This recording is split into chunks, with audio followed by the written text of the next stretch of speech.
wagate wadoga kine social media si yoga mepe ibi ado di social media o ri ami mepe yo ta o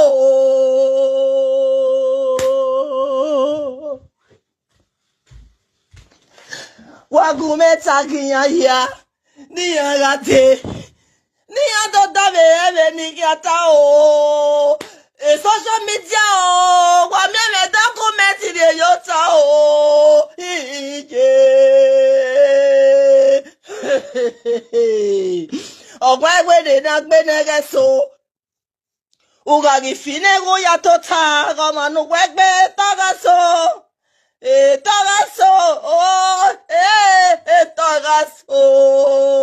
Edega gbewe gogo kiamen we me pere yo togiri uga. Iga fiekbe yo. Iga fiekbe yo. Edo saba spesio. Iya eso saka me ya me dokumenti yo tao.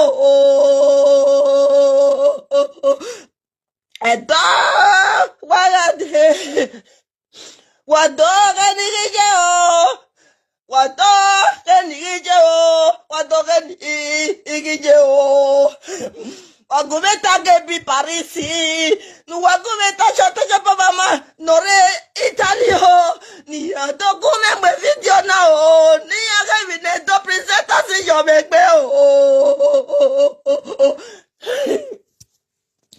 Opani kesi o Ewe sete ye inawu Anye mumena jave grupo Anana gatie ma datraso Enima boye ma boyo Eyi la se dokumenti yi Dokumenti ni ye wina for good 5 years Mie me pe Ebe o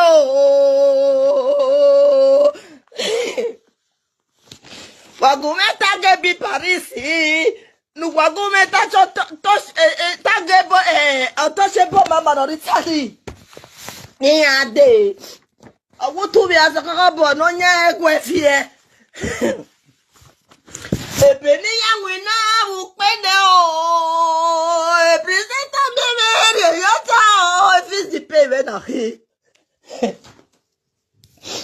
ebe na ye merie do wagume ifet awutu bi asakaka bo no nya ekwefie agiri enwa wiki ade otoje leni yeje ne meye ke pijama ni yawe no we ade otoje depression yenya yame Varie me presenta deva. Varie me okpereva huereva.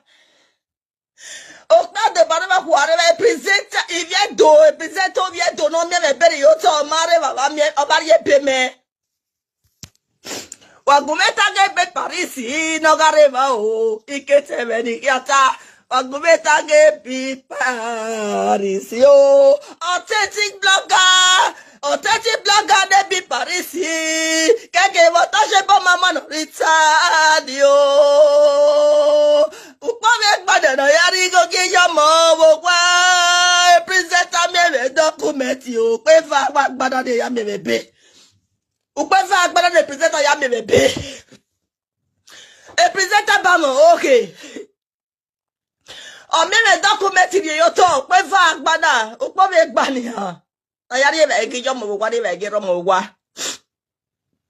Enwe na ebe e presente do go bi ebe document ile yo to ukpe va agbada. March 21 e presente na bi ebe yo to. Inya me yesu eni ye. Untawe o se de no gba yeto. I said de no gba yeto. Who is this? Don't come, nobody should call me. Yeti pike video me afi an pa call me. I know some my family they call me, someone not call me. More na stay patient. What's yegbe? Wagumeta ge bi Parisi ke gwa. Wagumeta ge bi Paris. Wagumeta ge bi Paris. No, nobody should call me. Why provoke me? On not provoke. On not say do my team. On not provoke me. I not see my family. They come. Why provoke him? Why provoke him? Abe mo no help me tag be Paris. Okay, well touch about mama no Italy. I go me tag here. Mo na help me tag there. Ebi Paris igade. Ebi Paris igade.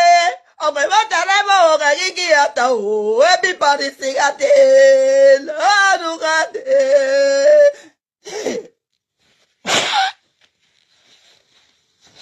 Ebi Paris igade. Otoje baba manorita ligade. Eba daremo gagi ata. Wala nu papu bede. Do present me document yo to opadi kesi egbe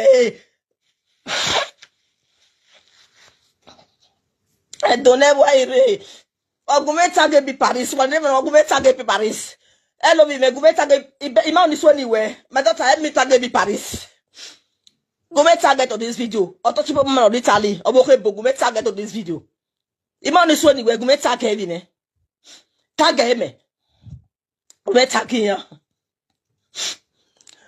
Umeva gbo umiebi edo wo ma ebe social media o umiebi ni bi edo ube social media o umiebi ni bi edo so ube social media umiebi ni bi edo so ube social media o edo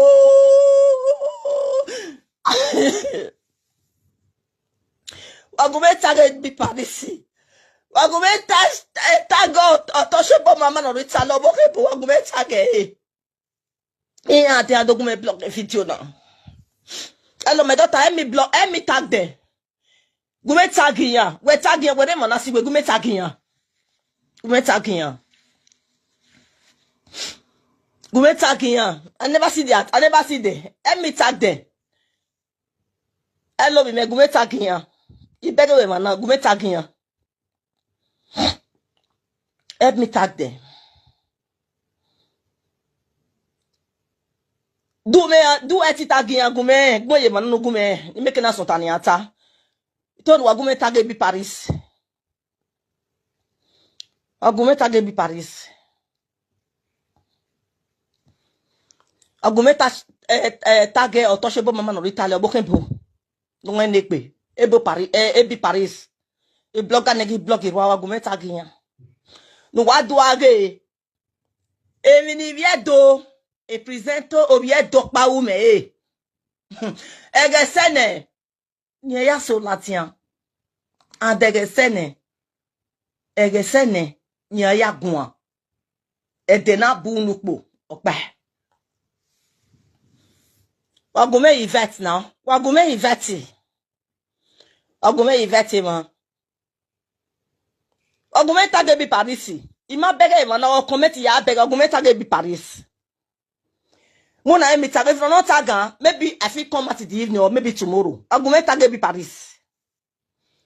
Be Paris or touchable mama of Italy argument tag to this video. Or we tag Jennifer Collins. Another banger blog I gave argument tag. Wala argument tag. Hello. Iya re mana wagume wala argument tag. Una me tag them. Dena bu no po gba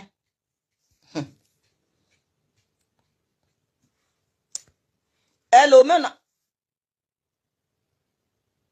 mona me tag please. Hello my daughter, me tag there. You know if you say you know be Paris. See my sister for here. Abemon wagume tag be Paris. Wagume tag my old time friend don't dey here.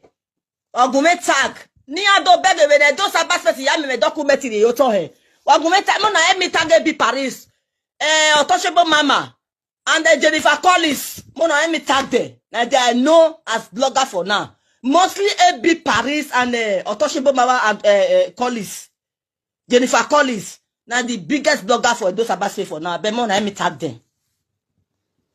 Wadora ge ne frizeta ya me document di yo to wu po we gbana yari go gijama riba va pas regarder. Et puis c'est à mon mère pas oh. Après, je n'ai rien, mais pour faire sourire Marie-Jo, dans sa gamme. Et il y a nos épées, oh, c'est la sienne, oh, roi, et puis il y a une et puis oh, il dans sa passe, mais il y a bien les documents, il non, il y a bien, oh, ou pas avec ma oh, d'ailleurs, il va pas rien meilleur, et puis c'est un avance, il va pas y avec moi, oh, et fils du PV,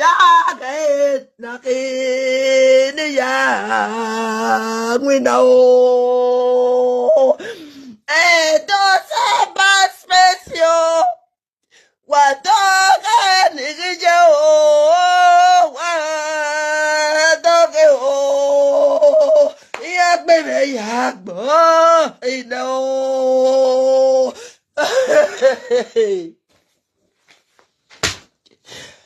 On vient de présenter même documents idiots aussi smash last year 2023. Tout yes ya wa gbe bo wa de ima wina. Ima fiana ri iye wetin ya present o anadosi me bagbe o ebe ni ya wina ya na ki ebe na 7 years ebe gbe bo me ebe na gbe 7 years wo bo me iye wina for 4 years o wa re fi baby oh and don't have best space me we don't go mess in your toe wetin ye gwagwa wetin ye gbegbe wa mi o bo pa ni ye ma e o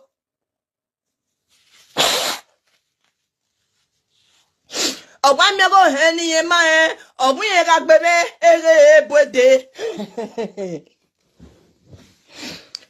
o vient de presenter rogbeme opa mo gasien egeno yaga ba mo gasien garie prena de fugu me professeur qui Marie jere yajo rodago sagabe o et ça gagné il lost PJ tout jeso wagbana ni ya lost document a woman we gratitude o ibe amomoni ama we amugwa o ebe ya ni ya wina na kire do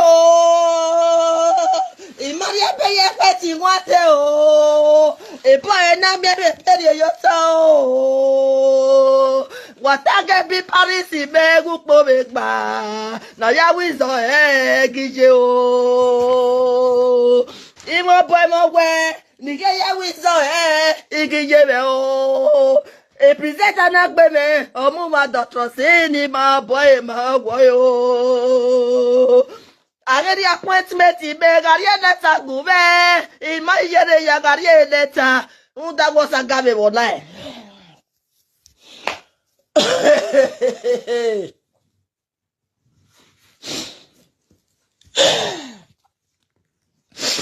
il vient donner wa ire wala ogume invite wa tage bi Paris